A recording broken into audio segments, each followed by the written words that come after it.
네, 오늘 밤에도 예수님께서 우리의 마음을 만지시고 또 우리가 기도할 때 예수님께서 우리의 마음에 귀한 응답을 주시는 그런 복된 시간 될 수 있기를 간절히 소원합니다.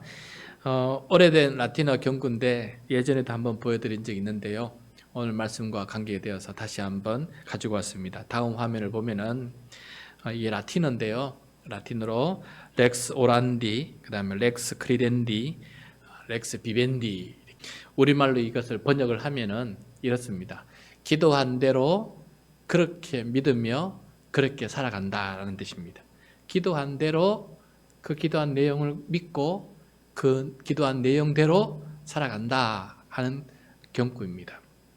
기도가 굉장히 중요하다라는 것을 가르친 언어 선생의 이야기입니다. 여러분, 사실은 믿음이 기도를 만듭니다. 믿음이 있어야 기도하지 않겠습니까? 하나님께서 우리의 기도를 들으시고 우리의 기도에 응답하시고 또 선한 것으로 응답해 주신다라고 하는 믿음이 있을 때 우리는 기도의 자리에 앉을 수 있고 또 기도할 수가 있게 됩니다. 그리고 믿음이 성장할수록 기도의 내용도 동시에 성장해 나간다라는 것입니다. 여러분 아마도 여러분의 믿음이 어떤 믿음인지 가장 빨리 체크할 수 있는 방법 중에 하나는 내가 무엇을 놓고 기도하고 있는지를 살펴보면은 많이 측정할 수 있고 판단할 수가 있다라고 합니다. 나는 기도할 때 도대체 어느 정도 하나님을 믿고 기도하는지, 그리고 나의 믿음은 어느 정도 되어서 어느 정도로 기도하고 있는지, 또 하나님은 어느 정도로 어떻게 나에게 응답하시는 분이신지, 이것이 나의 기도 내용 속에 그대로 담겨져 있다는 것입니다. 그래서 나의 기도 내용을 잠잠히 살펴보면은 내가 하나님을 이렇게 믿고 있구나. 나는 이 정도의 믿음이구나. 나는 이게 가장 소중하구나. 내가 믿음 생활하면서 내 기도하는 걸 보니까 내 마음은 이것을 가장 소중히 여기고 있는 그런 사람이구나. 이런 것들을 깨달아가면서 자신의 믿음을 체크할 수가 있어요. 그리고 동시에 우리는 또 좋은 기도를 배워서 우리의 믿음이 더 성장하고 또 우리의 삶이 더 변해갑니다. 그러니까 좋은 기도를 배우면은 그 기도를 자꾸 하다 보면은 그것이 나의 믿음이 되고 또 그렇게 살아야지 하는 마음이 생겨서 우리의 삶이 그렇게 변해간다는 것이죠. 예를 들어서 우리는 예수님께 귀한 기도를 하나 배웠습니다. 주기도문이라고 예수님께서 제자들에게 가르쳐주신 기도예요. 예수님께서 이 기도를 만드실 때 어떻게 만들었는지 우리가 지난 한 2주 전인가요? 설교를 통해서 배웠습니다. 원래 유대인들은 암송에서 계속해서 매일 기도하는 기도문이 있었어요. 그 중에 하루에 3번 기도하는 기도문이 있었습니다. 18개 기도문이라고 해서 쉐몬의 에스레라고 했는데 그때 우리가 나눠드리고 우리 18가지 기도문을 한번 같이 읽어본 적이 있어요. 그것을 매일 하루에 3번 기도하다 보니까 여러분 그렇게 반복해서 기도하다 보면 그것이 나의 믿음이 돼요. 그 기도 쪽지에 있는 암송하고 있는 그 기도 내용이 바로 나의 믿음이 되고 그 다음에 그 기도한 대로 내가 살려고 노력하게 됩니다. 그래서 우리가 무엇을 기도하느냐에 따라서 우리의 믿음과 또 삶이 달라지는 것이죠. 그래서 그것을 아신 주님께서 우리가 매일 기도해야 될 것을 새롭게 만들어 주셨는데 아주 짧게 그렇지만 굉장히 중요하게 만들어 주셨어요. 그게 바로 주기도문 아닙니까? 그런데 유대인들이 매일 3번 암송하고 있던 그 18가지 기도문하고는 전혀 다른 내용이에요. 오히려 주기도문의 앞부분에는 매 주일마다 회당에서 암송해서 기도하던 카두시, 그러니까 거룩한 기도문이라고 하는 그것을 가져다가 예수님은 오히려 주기도문 맨 앞에 놓으시고 이것을 매일 3번 이상 기도하라고. 이게 더 중요하다고. 유대인들은 그걸 안 하고 엉뚱한 것을 8개를 열심히 기도했는데 예수님은 아니다. 이게 더 중요한 거다 하면서 그것을 가져와서 우리로 하여금 이것을 더 많이 믿고 이것을 따라서 더 살게끔 만들어 주셨어요. 그래서 유대인들이 매일 3번 암송하는 쉐몬의 에스레하고 기독교인들이 매일 반복해서 기도하는 주기도문하고 그 내용을 살펴보면은 유대인과 기독교인들의 삶의 우선순위 그리고 무엇을 믿는지 무엇이 중요한 믿음인지를 측정하는 그런 내용이 되기도 합니다. 그래서 여러분 앞부분 3분 주기도문 앞부분 3가지가 무엇입니까? 카드이시에서 그대로 가져왔다 그랬죠. 첫 번째는 하나님 아버지의 이름을 거룩하게 여김 받으시는 것, 그죠? 내 이름이 거룩하게 여김 받는 것이 아니고 하나님 아버지의 이름이 거룩하게 여김 받은 것이다. 두 번째는 하나님의 나라가 임하는 것이다. 내 나라가 내 왕국이 임하는 것이 아니고 하나님께서 다스리는 나라가 임하는 것이다. 세 번째, 내 뜻이 아니라 하나님 아버지의 뜻이 하늘에서 이루어진 것처럼 이 땅에서도 이루어지는 것이다. 이것을 우리는 그리스도인이라면, 예수님의 제자라면 이것을 가장 맨 앞에 두고 가장 먼저 기도하는, 그것을 하루에 3번이라도 4번이라도 기도하는 사람이 되어야 된다라고 우리에게 가르쳐 주셨어요. 그래서 예수님의 기도, 주기도문을 암송하고 기도하다 보면은 내가 어떤 것을 가장 깊이 믿어야 되고 소중하게 믿어야 되는지를 배우게 되고 그것을 위해서 살아가는 사람으로 바뀌게 된다라는 것입니다. 여러분, 그렇지 않으면 이방인들처럼 기도해요. 그래서 예수님께서 이방인들처럼 기도하지 말라고 말씀하지 않았습니까? 이방인들은 중언부언하면서 기도합니다. 그리고 하나님께서 안 들어주신다고 생각하고 말을 많이 해야 들어주신다 그러고, 그래서 내 소원을 한탄을 해야, 한탄을 하면 할수록 신이 그것을 불쌍히 여겨서 나의 소원을 더 잘 들어준다, 이렇게 생각하고 기도합니다.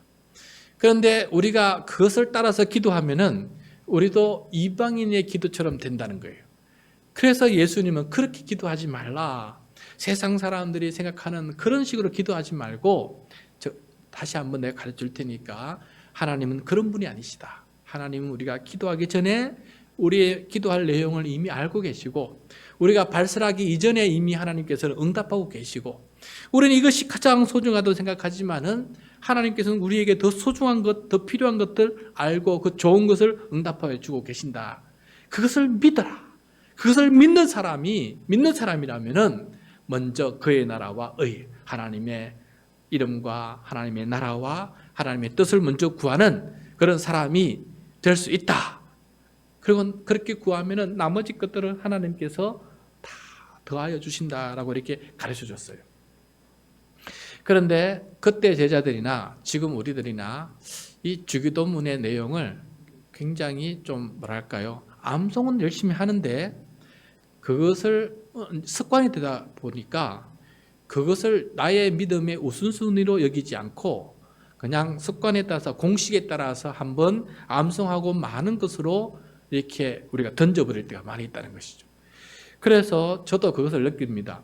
실제로 저의 기도 내용을 보면은 주기도문을 먼저 하지 않으면은 하나님의 나라와 의를 먼저 구하는 것보다는 내 관심사부터 먼저 기도하는 게 느껴지더라고요.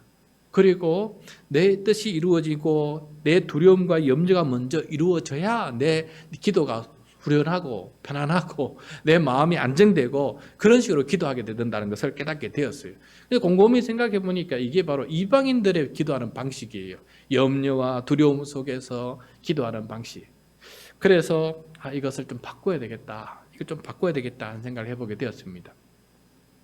그래서 여러분, 제 핸드폰에 알림 설정을 어떻게 했냐면은 이번에는 하루에 7번 소리가 울리게끔, 알림이 울리게끔 했어요. 그런데 알림을 하면은 알림 소리가 따르릉 따르릉이나 무슨 음악이 들리지 않습니까? 근데 그 알림음을 제가 무엇으로 바꿔놨냐면은 주기도문을 낭독하는 걸 해서 주기도문이 소리가 나오도록 그렇게 바꿔놨어요. 그래서 하루에 7번은 주기도문이 내 핸드폰에서 나오게 되고 내가 그걸 안 끄면 계속해서 반복합니다. 그래서 그 들리는 순간에는 내가 주기도문을 한 번 더 따라하고 기도하는 시간을 가지고 그다음에 끄고 제 일상일을 하는 식으로 해서 내가 이 주기도문을 소홀히 여겼고 그 내용을 제가 유심히 생각하지 못했는데 이런 훈련을 통해서 내가 주기도문이 나에게 가장 좋은 기도문이고 내가 믿어야 될 가장 소중한 것이고 내가 실천해야 될 가장 중요한 것이다라는 것을 내가 다시 한번 깨달아야 되겠다 하는 그런 마음을 가지고 제가 그렇게 하게 되었습니다. 여러분, 제가 왜 하루에 7번 그렇게 하냐면은 시편에 그런 말씀이 있습니다. 시편 119편 164절에 이런 말씀이 있는데 화면을 보면서 우리 같이 한번 읽도록 하겠습니다. 시작. 주의 의로운 규례들로 말미암아 내가 하루 7번씩 주를 찬양하나이다. 하루 7번씩 주를 찬양합니다 라는 이 문구 때문에 우리 초대교회부터 중세교회 이르기까지 기도하는 사람들은 하루에 7번 기도하는 시간을 만들었어요. 그래서 하루에, 이전에 다니엘은 하루에 3번 기도하는 걸 했지만은, 그리고 유대인들은 기본적으로 하루에 3번 기도했지만은 열심히 있는 우리 크리스찬들은 더 많이 기도해야 된다. 그래서 성경에 보니까 7번 찬양하는 말이 나오는데 우리가 그렇게 더 많이 기도하자. 그래서 솔직히 유대인들은 3번 기도하지 않습니까? 하루에 3번. 이슬람은 하루에 몇 번 기도합니까? 이슬람은 하루에 5번 기도합니다. 소리가 울리면은 모든 일 중단하고 그냥 엎드려서 기도해요. 하루에 5번. 그런데 우리 기독교인들은 얼만큼 기도했느냐? 하루에 7번 기도했습니다. 하루에 7번. 하루 7번. 그래서 제가 아직도 이 전통이 남아있는 수도원에 가서 훈련받은 적이 있는데 일주일 동안 가서 하루에 7번 수도사를 기도하는 그 시간에 맞춰서 하다가 소리 울리면은 같이 예배당에 가서 기도하고 또 돌아와서 자기 일하고 이래 하는 훈련을 받은 적이 있습니다. 그렇게 하니까 정말 기도가 삶의 중심이 되는 것처럼 항상 기도하고 하나님께 기도하는 그런 게 입에 붙어 있는 그런 삶을 살아가게 되었습니다. 그런데 제가 이렇게 하면서 훈련하고 싶었던 게 뭐냐면은 바로 주기도문입니다. 그 기도원에 갔을 때에는 주기도문을 7번 하는 게 아니고 시편을 계속해서 반복해요. 1편부터 150편까지. 시편을 계속 반복하는 거예요. 그래서 느낀 바로는 무엇이냐면은 우리 그리스도인이 정말 되새기고 기도하고 믿고 따라야 될 것이 시편 150편도 중요하지만 더 중요한 게 무엇이냐면 바로 예수님께서 제자들에게 이게 가장 소중한 기도문이다라고 알려준 주기도문이 소중하지 않느냐. 그래서 제가 이거 제 핸드폰에 주기도문을 처음으로 이렇게 그 소리를 넣어서 하루에 7번 주기도문이 나오도록 그렇게 만들어서 훈련해 보고 있습니다. 이렇게 기도함으로 말미암아서 우리의 삶의 우선순위가 하나님의 뜻을 이루는 것이 먼저다. 다 생각하게끔 만들어야 되겠다는 생각을 해보게 되었어요. 그럴 것이 오늘 우리가 기도에 대해서 배우러 왔는데 예수님께서 말씀을 가르치고 있는 도중에 제자들이 앉아있고 또 더 많은 12제자 외에 더 많은 제자들이 모여서 이렇게 예수님의 말씀을 듣고 있어요. 어느 집에서. 그런데 예수님의 어머니와 형제 자매가 찾아왔어요. 예수님 보고 싶어서. 그래서 문 밖에서 누구를 보내어서 왔다라고 알려주라 해서 예수님께서 그것을 말씀을 드렸더니 그 순간에 하신 예수님의 말씀, 여러분 오늘 읽었던 우리 말씀이에요. 그 부분을 다시 한번 읽어보도록 하겠습니다. 33절부터 35절 말씀입니다. 33절부터 35절 시작. 대답하시되 누가 내 어머니이며 동생들이냐 하시고 둘러앉은 자들을 보시며 이르시되 내 어머니와 내 형제들을 보라. 누구든지 하나님의 뜻대로 행하는 자가 내 형제요 자매요 어머니니라. 아멘. 네.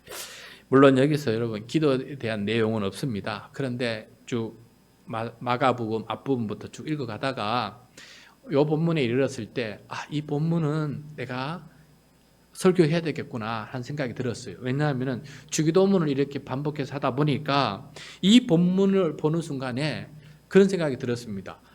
지금 예수님께서 지금 강조하는 것이 바로 주기도문의 그 우선순위를 지금 여기서 강조하고 있고 그것을 행하는 사람이 육신의 부모 가족보다 더 소중하다고 말하기까지 이렇게 말씀하시는구나라는 것을 깨닫게 되었어요. 여기 보시면은 여러분 어떤 내용을 말씀하고 있습니까? 어머니와 형제 자매들이 밖에 나왔는데 그들을 향해서 말하지 않고 여기 앉아있는 제자들을 향해서 말하지 않습니까? 여러분이 바로 내 어머니와 형제와 자매들이다. 왜냐하면은 여러분이 바로 하나님의 뜻대로 행하는 자이기 때문에 그렇다라고 이렇게 말씀하고 있습니다. 아직 그 부모님과 형제 자매들은 예수님을 그리스도로 영접하지 않고 제자의 삶을 살아가지 않고 있습니다. 오히려 12제자들이 예수님을 그리스도로 인정하고 있는데도 불구하고 선지자들이 고향에서 인정하지 못 받는다는 것처럼 아직까지 어머니와 형제 자매들은 어려서부터 그 예수님을 보았기 때문에 그리스도로 하나님의 아들로 그렇게 인정하지 못하고 있는 것이에요. 그래서 예수님의 마음은 답답하신 거죠. 오히려 그들이 더 열심히 따라다니고 제자가 들어서 따라와야 되는데 그들은 멀리 있고 이렇게 구경 삼아서 한번 뭐 하나 싶어서 찾아오는 이런 관계가 되다 보니까 예수님은 그들에게 말한 것입니다. 경종을 울리는 것이죠. 누가 내 어머니고 내 형제 자매입니까? 진정으로 내 어머니와 형제 자매는 바로 하나님 아버지의 뜻을 알고 그 뜻대로 행하는 사람이 바로 내 가족보다 더 소중한 사람들입니다 라고 이렇게 얘기하고 있는 것을 우리가 보게 됩니다. 그러므로 여러분, 무엇을 우리가 우선순위로 기도하는 사람이 되어야 될까?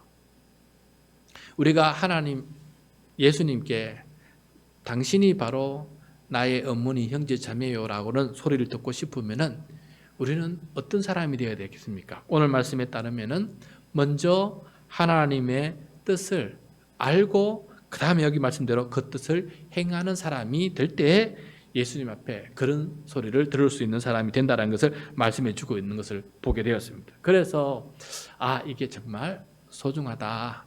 우리가 기도할 때에도 그것을 먼저 기도하는 것이 참 소중하다는 것을 깨닫게 됐습니다. 그렇지 않으면은 예수님께서 강하게 한번 책망하는 말씀이 있어요. 그게 어디냐 하면 마태복음 7장 21절 말씀입니다.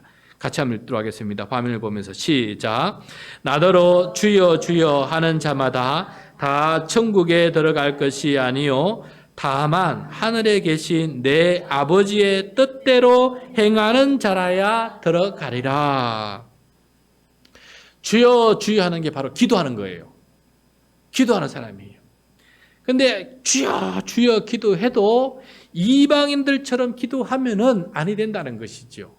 어떻게 기도해야 됩니까? 바로 주기도문처럼 기도하는 사람, 그런 사람이, 그렇게 하나님 아버지의 뜻대로 행하는 사람이 하나님 아버지의 뜻을 먼저 알고 그것을 믿고 그것이 소중하다는 것을 먼저 알고 그 뜻대로 행하는 사람이 결국은 천국 백성이 된다라고 이렇게 말씀해 주는 거 아니겠습니까?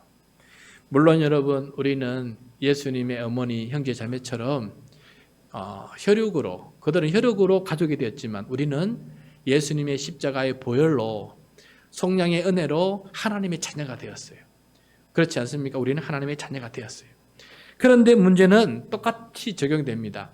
하나님의 자녀가 되었다고, 천국을 상속받는 자가 되었다고, 천국에 들어간 사람이 되었다고 해서 하나님 아버지를 오히려 더 무시하고 하나님 아버지의 뜻을 깊이 생각하지 않는다면은 오늘 말씀에 나오는 어머니와 형제자매, 육신의 형제자매와 비슷한 상황에 놓이게 된다라는 것이에요. 그러므로 우리는 천국 백성까지 되었는데도 불구하고 하나님 아버지의 그 뜻을 유대인들보다 혹은 예수님의 어머니와 그 형제자매들보다 더 깊이 생각하지 않는다면은 우리는 똑바로 기도하는 사람이 아니다라는 것을 오늘 우리에게 가르쳐주고 있습니다. 그래서 주여 주여 우리가 기도할 때마다 주님의 뜻부터 먼저 구할 수 있는 그런 우리 기도자가 될 수 있기를 간절히 소원합니다.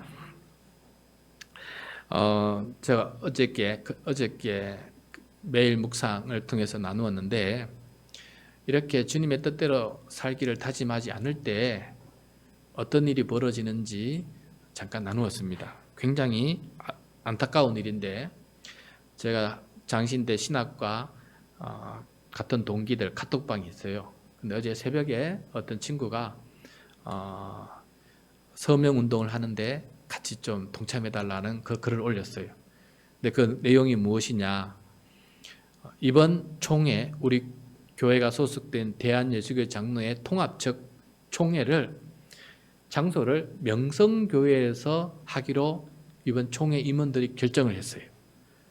그 결정이 발표된 이후로 많은 사람들이 왜 생뚱맞은 그런 결정을 했느냐, 너무 이상하다, 기도 장소로, 총회 장소로 옮겨라 라고 여러 번 건의했지만은 임원들은 그것을 듣지 않았어요.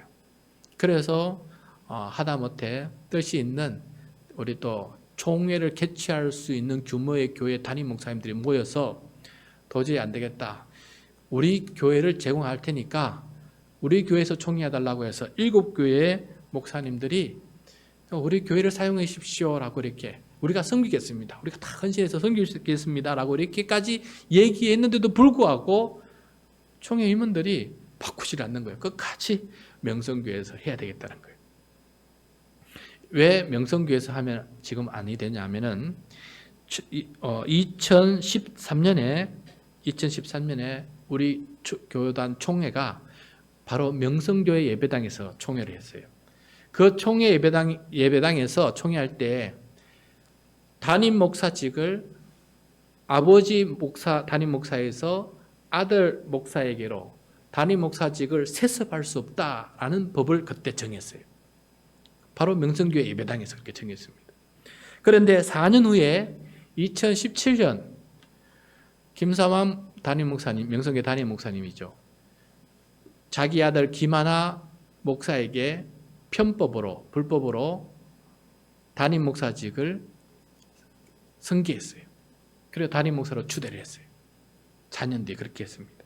원래 이 두 분들은 평소에 한국교회의 병폐 중에 하나는 부자 세습이다라고 말해오던 사람이에요.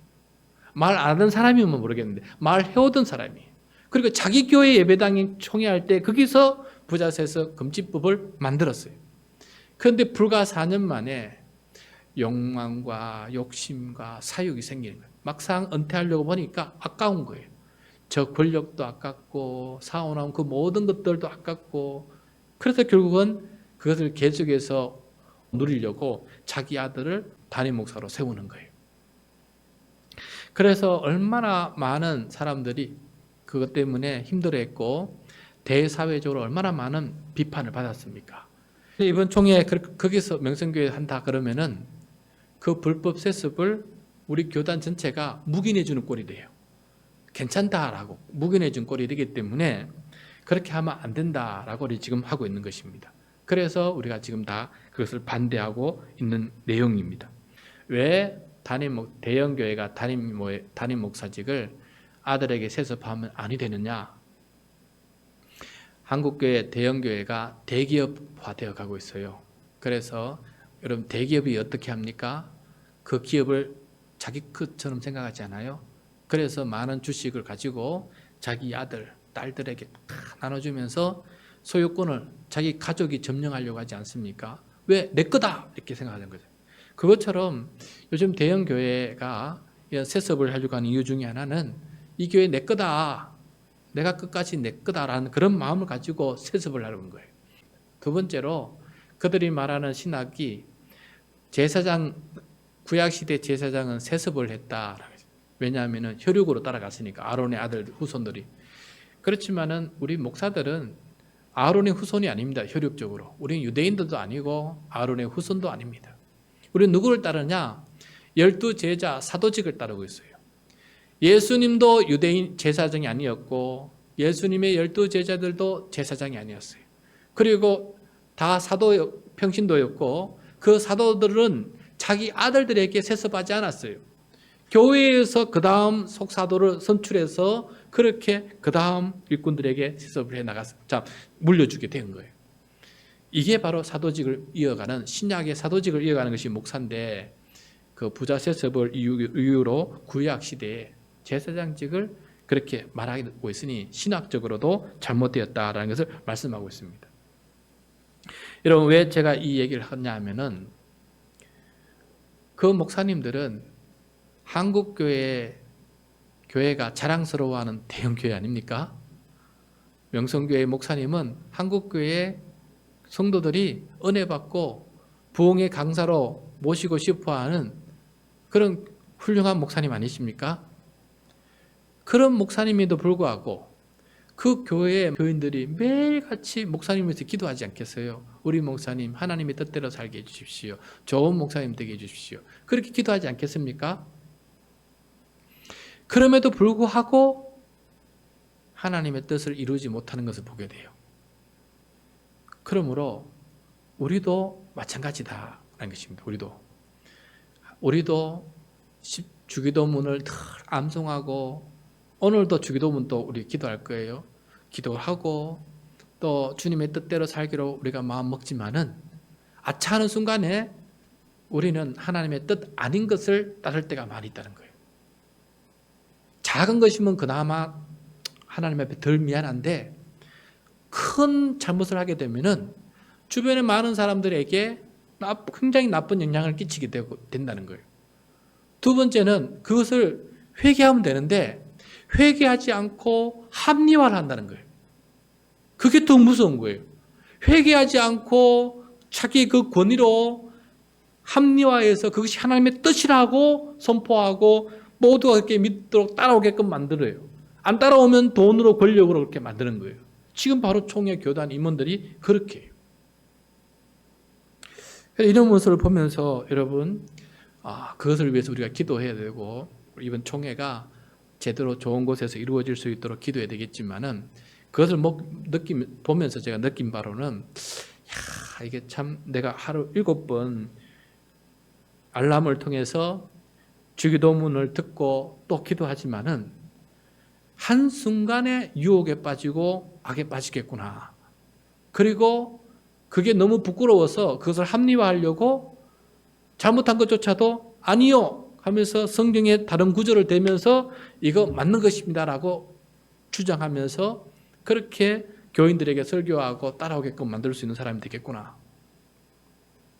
우리가 그렇게 잘못을 할 수 있다는 것을 다시 한번 깨닫게 되었습니다. 그래서 주여 주여 하는 나의 이 기도가 주님 정말 주여라는 말이 나오겠더라고요. 오늘 보니까 주님 내가 정말 주여 주여 하면서 그 말씀 그 다음 구절을 보면요, 마태복음 대학 보면은 뭐 귀신을 살려내고 큰 기적을 행하고 엄청난 일을 행해서 사람들에게 유명세가 되더라도 나는 너를 모른다라는 게 주님의 말씀이에요. 왜? 다 그것을 주여 주여 하면서 자기의 욕망을 다 이루어갔기 때문에 그렇게 말씀하시고 강하게 비판하시는 예수님의 말씀을 듣게 되었습니다. 그래서 오늘 이 밤에 기도할 때 여러분, 우리도 그렇게 기도합시다. 하나님, 내가 목사고 사모고 내가 권사고 내가 금요기도에 나올 만큼 그런 성도가 되었기 때문에 난 이 정도 기도하면은 나는 자연스럽게 늘 주님의 뜻대로 살아가고 큰 어려움 없이 큰 잘못 없이 그렇게 살아갈 것이다. 그렇게 교만하지 말길 바랍니다. 이게 교만이 되겠더라고요. 일이 엄청난 사람도 그런 일을 하는데 나라고 그렇게 하지 않겠습니까? 그러므로 여러분 정말 주여라는 그 기도가 주님을 이용하기 위한 주여가 아니고 주님 앞에 나는 종입니다. 주님 뜻대로 하겠습니다. 라는 그런 의미에서 주여라고 부르면서 기도하는 우리 모습이 되어야 되겠다라는 것을 깊이 깨닫게 됩니다. 그래서 이 밤에 그것을 생각하면서 주기도문대로 기도하고 주기도문대로 믿고 주기도문대로 살아가는 사람이 무슨 순위가 되는 삶이 되게 해주십시오. 그렇게 기도하며 살아가는 우리 모두가 될 수 있기를 바랍니다.